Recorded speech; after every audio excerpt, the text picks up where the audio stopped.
किसी भी कंट्री के लिए उसकी मिलिट्री स्ट्रेंथ एक की एक्सेप्ट होती है, फिर चाहे बात लैंड बॉर्डर को सेफ रखने की हो या फिर मैरीटाइम बॉर्डर को सिक्योर करने की। देश की मिलिट्री इन सभी एजेंडा को पूरा करने में अहम रोल अदा करती है। आर्म व्हीकल से लेकर फाइटर प्लेन तक, नेवल शिप से लेकर सबमरीन तक, रडार सिस्टम से लेकर सर्वेलेंस ड्रोन तक, देश में मौजूद हर टेक्नोलॉजी आपको अपने दुश्मन से एक कदम आगे रखने का काम करती है। इन सभी इक्विपमेंट और टेक्नोलॉजी की तरह मौजूदा समय में न्यूक्लियर वेपन भी किसी देश की मिलिट्री स्ट्रेंथ का एक अहम हिस्सा होते हैं। हमारा प्यारा भारत भी दुनिया के उन चुनिंदा देशों में शामिल है जिनके पास न्यूक्लियर वेपन मौजूद है। आज हमारे पास जमीन, पानी और हवा तीनों जगह से न्यूक्लियर अटैक करने की क्षमता मौजूद है। किसी न्यूक्लियर वेपन से होने वाली तबाही का दायरा इस बात पर निर्भर करता है कि वेपन की टारगेट रेंज कितनी दूर तक है। इन न्यूक्लियर वेपन को इन टारगेट तक ले जाने का काम मिसाइल का होता है। यानी अगर न्यूक्लियर वेपन एक पैकेज है तो मिसाइल उसे डिलीवर करने वाला डिलीवरी बॉय। यही कारण है कि आज जिस कंट्री के पास जितनी पावरफुल और लॉन्ग रेंज मिसाइल है उनकी पहुंच उतनी ही दूर तक है। अगर हम अपने प्यारे भारत की बात करें तो हमारे पास ऐसी 9 मिसाइल मौजूद है जो एक न्यूक्लियर वेपन को एक जगह से दूसरी जगह पर ले जाने में सक्षम है। इनमें से कुछ मिसाइल ऐसी भी हैं जो शॉर्ट से लेकर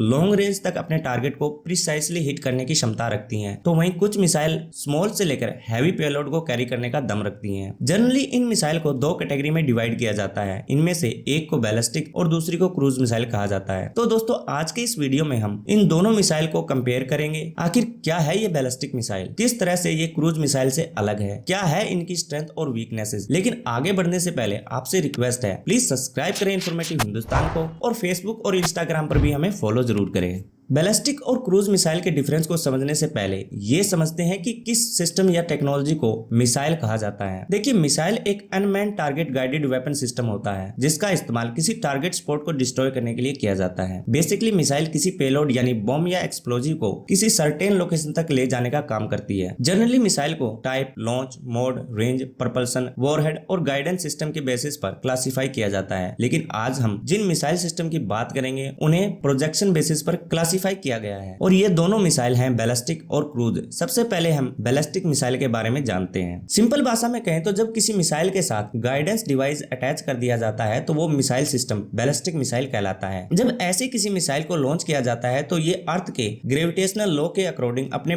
प्री डिटरमाइंड टारगेट पर जाकर गिरता है। चलिए देखते हैं बैलिस्टिक मिसाइल काम कैसे करता है। जब किसी बैलिस्टिक मिसाइल को लॉन्च किया जाता है तो वो सबसे पहले बहुत तेजी से ऊपर की ओर जाता है और अर्थ के एटमॉस्फेयर को क्रॉस करते हुए अर्थ के लोअर ऑर्बिट तक जाता है। ऊपर की ओर जाते वक्त ballistic missile principle of orbital mechanism का और प्रिंसिपल ऑफ बैलिस्टिक को फॉलो करती है। एक एल्टीट्यूड पर पहुंचने के बाद अर्थ के ग्रेविटेशनल पुल के इन्फ्लुएंस में आकर बैलिस्टिक मिसाइल नीचे की ओर आती है और अपने टारगेट को हिट करती है। यानी ये मिसाइल एक फिक्स पैराबोलिक मोशन या एक फिक्स ट्रेजेक्टरी को फॉलो करती है। बैलिस्टिक मिसाइल में जो डायरेक्शन डिवाइस इंस्टॉल है उसकी वजह से अपने लॉन्च के शुरुआत में ही गाइड कर दी जाती है। यानी एक बार बैलिस्टिक मिसाइल के टारगेट को सेट कर दिया जाए तो उसके बाद उसे बदला नहीं जा सकता। मौजूदा समय में बैलिस्टिक मिसाइल को केमिकल रॉकेट इंजन से प्रोपेल्ड किया जाता है और इन मिसाइल में large amount of explosive carry करने की कैपेसिटी होती है। बात करें दुनिया की पहली बैलिस्टिक मिसाइल की तो उसे बनाने का श्रेय नाजी जर्मनी को जाता है जिन्होंने 1930 से 1940 के बीच में इस मिसाइल सिस्टम को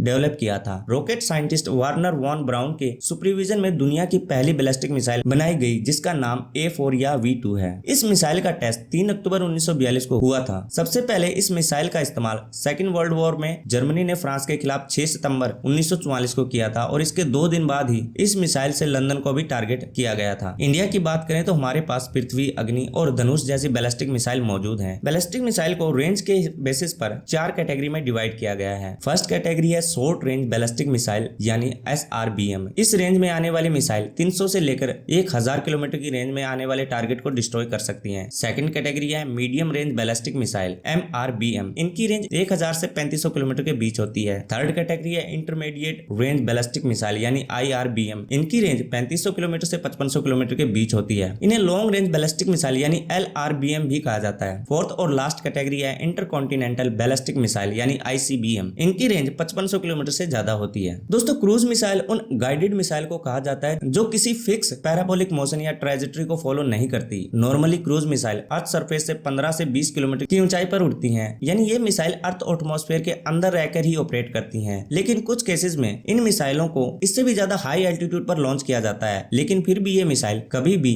100 किलोमीटर से ज्यादा एल्टीट्यूड को टच नहीं करती। इन मिसाइल की सबसे खास बात ये होती है कि ये अपना पाथ खुद ही डिटरमाइन कर लेती हैं। यानी एक बार अगर क्रूज मिसाइल के रडार पर किसी टारगेट को लॉक कर दिया जाता है तो फिर उसका बचना लगभग नामुमकिन है। किसी टारगेट को फॉलो करते समय अगर वो टारगेट अपनी जगह से थोड़ा भी इधर उधर मूव कर जाए तो ये मिसाइल भी टारगेट के चेंज लोकेशन पर पहुंचकर उसे डिस्ट्रॉय कर देती है। इस तरह की मिसाइल का इस्तेमाल आपने बहुत सी हॉलीवुड मूवीज में देखा होगा, जहां क्रूज मिसाइल तब तक अपने टारगेट को फॉलो करती हैं जब तक वो टारगेट या पाथ में आने वाले किसी दूसरे ऑब्जेक्ट को हिट ना कर दें। क्रूज मिसाइल का इस्तेमाल टारगेट को बिल्कुल प्रिसाइजली हिट करने के लिए किया जाता है। इन मिसाइल्स में मोस्टली जेट इंजन का इस्तेमाल होता है। क्रूज मिसाइल के जेट इंजन में फ्लेमेबल एक्सप्लोजिव का इस्तेमाल किया जाता है। बैलिस्टिक मिसाइल की तरह ही क्रूज मिसाइल का इस्तेमाल भी पहली बार सेकेंड वर्ल्ड वॉर के समय देखने को मिला, जब जर्मनी ने low flying strategic guided missile V1 नाम की क्रूज मिसाइल को डेवलप किया था। बाद में 1960 और 70 के दौरान यूनाइटेड स्टेट और सोवियत यूनियन ने कुछ ऐसी क्रूज मिसाइलों को डेवलप किया जो न्यूक्लियर या कन्वेंशनल वॉरहेड को कैरी करने में सक्षम थी। तब से लेकर अब तक दुनिया भर में क्रूज मिसाइल के कई सारे वेरिएंट को डेवलप किया जा चुका है। आज मॉडर्न क्रूज मिसाइल में GPS टेक्निक का भी इस्तेमाल किया जाता है ताकि टारगेट को एक्यूरेसी के साथ हिट किया जा सके। क्रूज मिसाइल को स्पीड के बेसिस पर 3 कैटेगरी में डिवाइड किया गया है, सबसोनिक, सुपरसोनिक और हाइपरसोनिक। सबसोनिक क्रूज मिसाइल की स्पीड 1 मैक से कम होती है, जबकि सुपरसोनिक क्रूज मिसाइल की स्पीड 1 मैक से 5 मैक के बीच में होती है। वहीं हाइपरसोनिक क्रूज मिसाइल 5 मैक या उससे भी ज्यादा स्पीड से ट्रैवल कर सकती है। आज इंडिया के पास ब्रह्मोस और निर्भया जैसी क्रूज मिसाइल मौजूद हैं, जिसमें से ब्रह्मोस क्रूज मिसाइल को इंडिया ने रशिया के साथ मिलकर डेवलप किया है। दोस्तों, बैलिस्टिक और क्रूज मिसाइल को कई सारे बेसिस पर डिफरेंशिएट किया जा सकता है। अगर हम साइज या वॉरहेड कैपेसिटी की बात करें तो बैलिस्टिक मिसाइल क्रूज मिसाइल के मुकाबले ज्यादा बड़ी